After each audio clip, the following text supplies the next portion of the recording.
The U.S. for a story that's off the grid. And President Donald Trump has responded to accusations that the U.S. is not supportive of breastfeeding and is discouraging other nations from supporting the practice as well. Sarah is here to tell us more about this.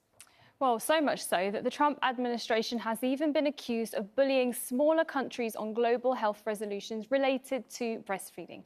It's all about this document from the World Health Organization, if you just take a look at that document there, and specifically this line about the protection, promotion and support of breastfeeding.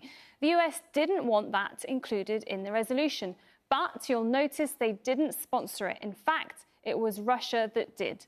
Now, the New York Times reported the document was originally put forward by Ecuador, but they had to back down when the US threatened to impose trade restrictions and withdraw military aid. Then something changed because Russia came to the rescue and stepped in as a sponsor to keep the proposal alive. And despite US concerns, it still passed.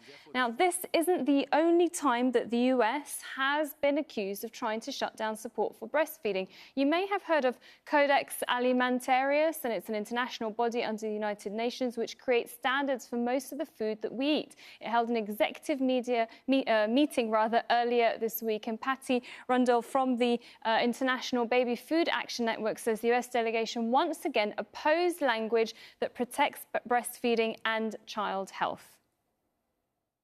Well, I'm very concerned about what happened at Codex just recently and at the World Health Assembly, because the US behaved really badly and tried to stop all the health advocates, all the member states who all wanted better protection for breastfeeding to actually pass a resolution and Codex standards that would protect breastfeeding and child health. The US was blocking this all the time. I just hope that people listening will actually do something about it and say, no, enough is enough. We have to stop this type of bullying. Well, nutritionist Roger Mathisen told us that this kind of behaviour from the US goes beyond the Trump administration. I remember back in 2012 where Vietnam wanted to enact a new advertisement law to restrict marketing of breast milk substitutes. And the American embassy in Hanoi sent then a threatening letter directly to the National Assembly indicating that it would limit the profit for the American formula milk industry. So every mom supported to breastfeed is one less customer for the formula milk industry, and that's why this is so important for them.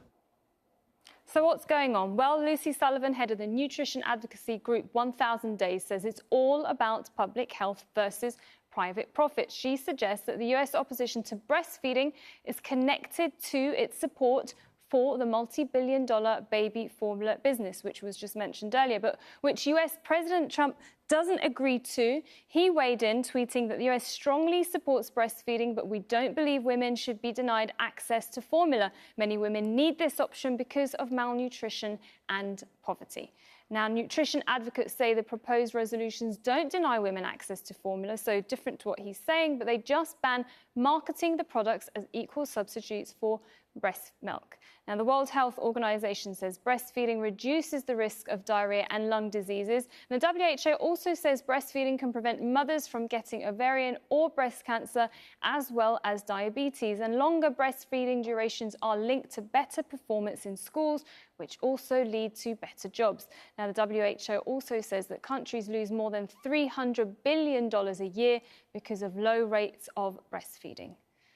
Well, these trends are inevitably connected to national policies on maternity leave and stigma around breastfeeding, of course, in public. But we want to know what your country is doing to handle this issue. You can get in touch with us with the hashtag AJNewsGrid.